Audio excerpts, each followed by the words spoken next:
Hello mga kapatid, good morning, happy Monday po sa atin lahat. Nandito na naman po si Malo de los Santos po para po magbigay dito ng kaunting opinion or reaction sa mga nangyayari po sa community ng Rochelle community. Dito po kay Dodong. Sa palagay ko naman po mga kapatid, aware kayo sa mga nangyayari.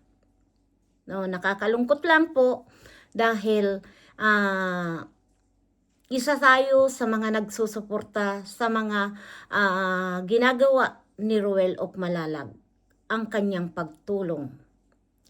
Alam niyo po mga kapatid, marami po tayong napapanood, nababasa na mga comment against po dito sa dalawa. May kampi kay Dodong, may kampi kay Langga. Nakakalungkot po. Dahil ang community sinusuportahan natin ay iisa. Rochelle community. Bakit po ganito? Mga kapatid, mga kalangga, mga ka-Rochelle community, anong nangyayari? Tanong ko lang po sa inyo. Dahil kung tunay kayong supporter, tunay kayong nagmamahal sa Rochelle community at sa Maglangga, magkaisa po tayo. Dahil pare-parehas ang hangarin natin na makatulong po sa kanila pong mga beneficiary, sa mga tinutulungan nila. Pero marami po akong nababasa. Hindi na po ako nagpapangalan.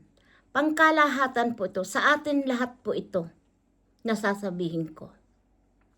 Dahil tayo nandyan, suportahan po ang dalawa. Pero anong nangyari po? Sinasabi ngang one-sided. Kahit po tayo one-sided, ang masasabi ko lang po, prangkahin ninyo. Kausapin ninyo. Hindi yung comment ng comment kayo kung kani-kanitong live o sa mga nagre-reaction like me. Ako po, hindi ako yung palapatol sa comment section. No? Kung ako man magsasalita, sasabihin ko na po, pangkalahatan. Dahil kung tayo po ay nagmamahal, nagsusuporta po sa dalawa, sumuporta na lang po tayo. Minsan po talaga nakakasakit, yung hindi pa nakakatulong, na walang nagagawa, kundi viewers lang, no? Hindi ko po sinasabing viewers lang kayo, no? Dahil mahalaga po ang viewers. Pero ilagay natin ang pagiging viewers natin sa lugar. Huwag tayong masyadong negative thinking na gusto nyo nang kayo ang may-ari sa dalawa. Isipin nyo po, may pakiramdam din po si Ruel of Malalag at si Richelle Morales. Nasasaktan din po yan.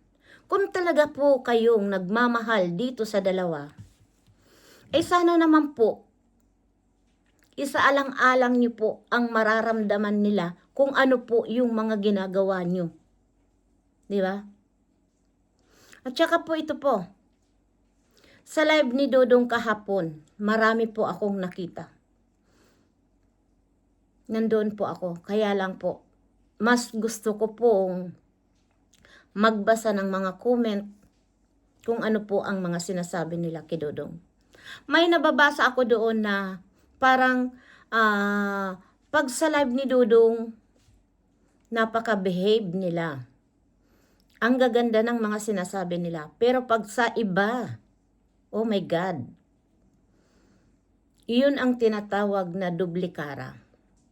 Mga kaplastikan, mga pagkukunwari. no? Bato-bato sa langit ang tamaan, wag pong magagalit dahil yun po ang katotohanan, no? Ang dami po na mga negative na mga sinasabi against kay Dodong at sa pamilya ni Dodong. Labas na tayo dito. Ito lang po ang tandaan nyo, mga kapatid, ang sasabihin ko sa inyo. Wala na tayong makikitang kagaya ni Dodong. Sa panahon ngayon, wala nang lalaki yung magiging seryoso sa kanyang jowa o sa kanyang girlfriend. Alam niyo po mga kapatid, nakasubaybay po ako sa dalawa. Makikita natin kung nagkukunwari o pareha sila nagkukunwari sa kanilang nararamdaman. Si Dodong po at ang pamilya ni Ruel of Malalag, grabe po ang respeto po sa pamilya Morales, lalong-lalo na po Kilangga. Nakita natin, naramdaman natin kung gaano kamahal ni Ruel of Malalag si Richelle Morales. Bakit po may mga taong nangingimasok sa buhay ng may buhay? Bakit hindi nyo ayaan ang dalawa? Proteksyonan ninyo. Kung talaga kayong nagmamahal sa dalawa, alalayan nyo na mag-grow ang kanilang pagmamahalan. Huwag natin silang hadlangan. Ayaan natin sila. Dahil tayo po, naranasan din natin ang magmahal. Wala nang kasing tulad ni Ruel of Malalag. Akalain mo, sundo, hatid, kahit ganun, kahirap. Yung sinasabi nga na Silangga sa Malalag ay 3 days lang at ihahatid ni Dodong sa Maynila, patibong lang yun. Hindi kayang gawin ni Dodong na aayaan lang na sa Maynila niya lang ihahatid. Kahit ganun kasakripisyo, kapagod, ihahatid niya po yan Silangga. Dahil ganun niya iniingatan Silangga. No? Nakakaano kayo? Nakakasakit. Bilang isang magulang, nararamdaman ko po yung inanaing ni Dodong. Hindi sila nagsasalita. Si Richelle po nasasaktan yan. Alam ko po dahil alam kong mahal na mahal din ni Richelle si Ruel of Malalag. Bakit hindi na lang natin sila suportahan? Kaya tama yung desisyon ni Ruel. Yung desisyon nilang dalawang maglangga na i-private na lang, wala kayong makikita. Dahil alam niyo po, kayo mismo ang sumisira sa dalawa. Bakit niyo gustong paghiwalayin? Natutuwa ba kayong nasasaktan yung dalawa? Kunwari, gustong-gusto niyo? Kunwari, kapag kaharap kayo, nakikipagplastikan, prangkahin nyo. No? Tsaka kahit anong gawin nyo, kung talagang mahal nila ang isa't isa, hindi nyo yan masisira. Hindi nyo yan may papaghiwalay. Bakit? Sino ba kayo sa buhay nilang dalawa? Di ba? Wala tayo pong karapatan sa kanilang dalawa. Nandito tayo sumuporta sa mga tinutulungan nila. Diba? Yan lang po ang masasabi ko po talaga. Diba? Tsaka wag mo niyong idadamay po yung walang kinalaman. No? Lalong-lalo na po kila Kuya Awi, kila Ate Marichu, kila Tatay Rizan. Wala tayong pakialam dyan. Pamilya nila yan. Huwag tayong mangingimbasok sa buhay ng may buhay. Dahil para sa akin, kung pangingimasukan nyo rin ang buhay namin, hindi rin po ako makakatiis na hindi magsalita. No? Ramdam ko po yung naramdaman ni Ruel kahapon sa kanyang live. Mabigat ang dinala niya dahil pati magulang niya ay idinamay niyo. Alam niyo po mga kapatid, ang sinasabi ko kahapon, pag ako'y napapanood ko po kung paano tratuhin si Richelle, na napaka sweet nila kay Richelle, talaga nandyan yung respeto, yung lula ni Ruel, kung gaano siya yakapin, mahal na mahal po ng pamilya nila Kuya Hawi, si Langga. No? Napakaswerte ni Langga na inakap talaga siya ng pamilya. At ganun din si Ruel na talagang minahal nila Tatay Rizan. Mula nang makilala ni Tatay Rizan si Ruel nung araw na yun, nagkaroon kaagad ng simpatiya. Sympathy si Tatay Rizan kay Dodong. Agad niyang pinagkatiwalaan na hanggang ngayon, tandaan natin, huwag tayong makikialam sa buhay nila. Huwag tayong makikialam na paghiwalayin ang dalawa. Wala tayong karapatan po, mga kapatid. Yan lang po ang masasabi ko. Sana po isipin nyo. Buksan nyo ang isipan nyo. Buksan nyo ang mga puso ninyo na tayo po nandyan lang para magsuporta sa kanila pong hangarin na makatulong sa ating mga kababayan. Ano? Huwag tayong maging one-sided dahil iisa lang po ang community sinusuportahan natin. Bato-bato sa langit, ang tamaan po, huwag pong magagalit. Basta inuulit ko po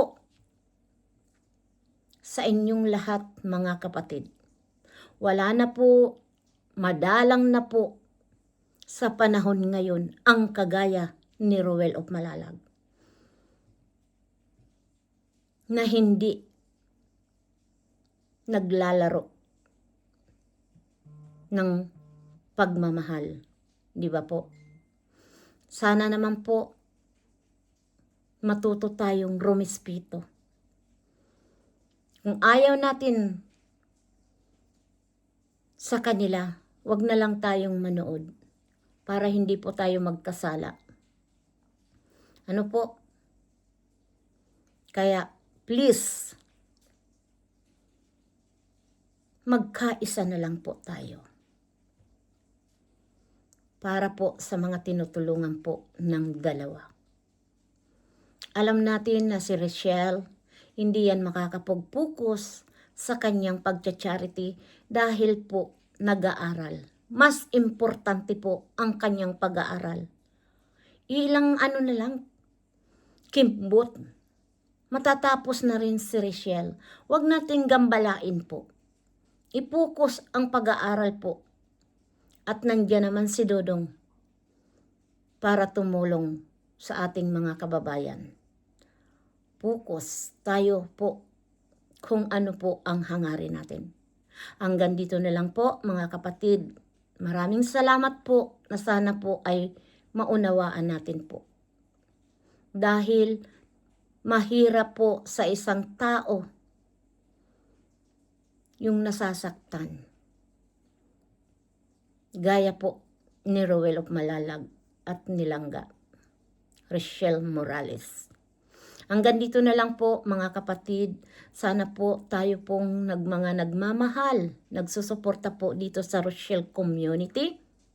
Magkaisa na lang po tayo.